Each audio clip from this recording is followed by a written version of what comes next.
So I learned some things about color profiles. They could be affecting more than your color, your sharpness, your crispness, and giving you a washed out look. Let's take a look at it. Serenity.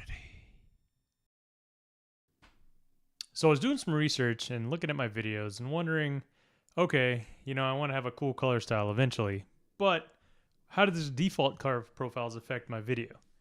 And little did I know that sharpness plays a big role with color profiles and the default ones that come with the camera.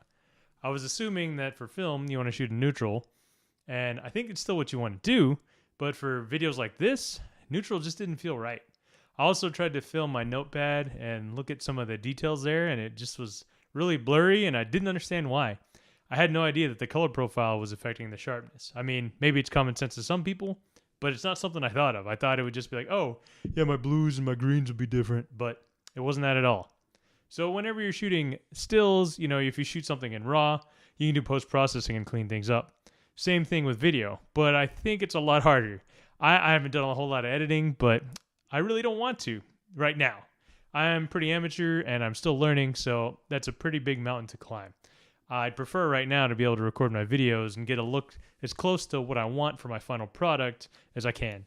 That way my post-processing pipeline is less and there's less burden for me so I can do more videos. So we're going to go do an analysis of the different color profiles on the Canon M50, which is the camera I'm shooting on now. And I think most of the Canons have this. Some of the settings are newer. Your camera might not have all of them, but I think they're a standard set that you can look up on Canon's website. So go ahead and pay attention. Let's look at the color profiles. Then we'll kind of talk about afterwards, maybe some recommendations or things I noticed, things you noticed. I know I didn't get it all right. Contrast still throws me off here and there, but let's take a look. So first we have automatic. Automatic is sharper and has more contrast and more saturation.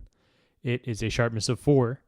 It will typically adjust the colors to look vivid, especially the blues, greens, and sunsets. So when shooting landscapes or outdoor sunset scenes, using automatic is a good setting. Notice the colors and the sharpness from the diagram that I've put here. And we'll take a look at my face, and you'll see how it looks when you're filming a person. So overall, I think this is a good default setting if you just want to get a shot and not really mess with any specific color profile when you're filming. All right, so the next setting is standard. It also is a sharpness of 4, and it provides crisp, vivid images with increased saturation, contrast, and it is pretty sharp. From testing, it looks like it's slightly more vivid than automatic, but almost the same. I was trying to look at the histograms and do some testing, but it looks almost exactly the same to me. Somebody better may be able to tell this better, but for me, I would equate them to the same. This is the default setting on EOS DSLRs, and probably the default setting that your camera is set to. Next, we have portrait mode, and portrait mode is less sharp, which results in smoother skin texture, and it optimizes skin color tones and saturation. The edge sharpening is a little bit smoother, as you'll notice when you look at the face, but notice how the color is significantly different in this picture. I think it's a nice setting for having less contrast than the previous settings, but a more saturated, vivid look on skin. Next, we have landscape mode, which is our sharpest setting with a sharpness of 5. Its emphasis is on trying to get clean, crisp edges when shooting landscapes, of course, so trees, mountains, etc. And then it's emphasizing greens and blues because typically that's what you're going to be shooting in a landscape. So again, this is our sharpest setting. You'll notice a difference in the color and notice the face here as well. It does look slightly sharper than the previous images. Now we have a new setting, fine detail. This was added and the saturation is similar to standard. The contrast is lower than standard, and it is very sharp. The goal here is so it has very thin edges and fine edges so you can sharpen and post-process. But I think it was also meant to shoot straight out of the camera. Again, this is going off of Canon's website and reading what it says. The fineness and threshold is both set to 1. Notice how it looks on the face and how everything is very sharp. Here's where things get interesting. If you're looking at neutral, it is very flat in color. The saturation is reduced. The contrast is reduced. And if you notice, the sharpness is also 0. This is interesting because I thought neutral would be just a flat color profile, but however, the sharpness is greatly changed. I didn't think color profiles affected sharpness. So if you're looking at this picture here, you notice the face looks pretty smooth here, but the text is also hard to read. The next setting is faithful, which is almost identical to neutral. Its sharpness is 0. It's flat. It also has a smooth skin because it's smoothing out with less sharpness. Its goal is also post-processing, but also it's aiming to produce colors almost exactly if you shot it under daylight with the color temperature of 5200K. So take a look at the picture and the face and notice how it is smooth, very similar to the neutral setting. And for the final setting, what else can be said but monochrome? Monochrome has a sharpness of 4, and guess what? There's no color in monochrome, of course. And as you can see, the color palette really doesn't serve any purpose here, but to show there's no color. The sharpness looks pretty good, and if you're looking at the face, the sharpness also looks pretty good.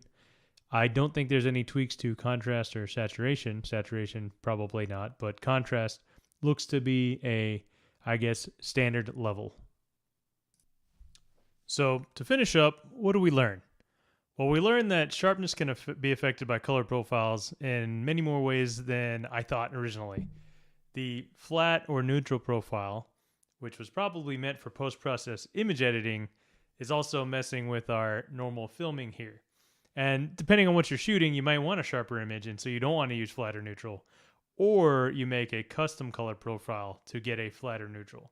Right now I'm messing with a faithful color profile that I tweaked is one of my user-defined profiles, and I made myself look really red, almost as I was super tan, or more tan than I would be. I turned a different color than this, but you know what I mean. Just messing around with it. So I think what you want to do is you want to play with the different color profiles, and then shoot yourself. Look at how you look in the different profiles. What kind of look are you going for? And then, there's one thing for your face to look good, but what about your surrounding background? Does it look good? Is it sharp? Is it in focus? Is that what you want? As I go through this process, I think when you're shooting actual film, like 24p film, you do want that softness. And so you will you'll shoot with neutral, and then you'll get a nice soft focus around your target. And then you can color grade that image later, which I really don't know much about, but I know that's something you're going to want to do, or do color correction. Then you can apply certain masks of sharpness to your target. So maybe just the face will have a mask of sharpness applied. Again, something I don't know how to do, and it sounds difficult, but as I get better into this, maybe that is a skill that I will learn. And if so, I'll post it here so all of you can benefit. If somebody already has a tutorial or something about that or more information, feel free to send it to me. I'm more than interested to learn. This is what it's all about. So, I might not have been totally right with some of the contrast saturation on this, but I'm kind of going off Canon feel and then what I was looking at for histograms, which are not my forte. I'm still learning about them. So if you liked what you saw, let me know. Give me some feedback. If I did something wrong, let me know as well. I'm always open to feedback. I hope you learned something today. I know I certainly did. I am going to be messing with these color profiles, trying to find my own custom setting. And in the future, I'll probably cover more advanced custom color profiles that Canon actually offers on their website. But you got to stay tuned. Tune back in. You'll find out more with me when we learn together.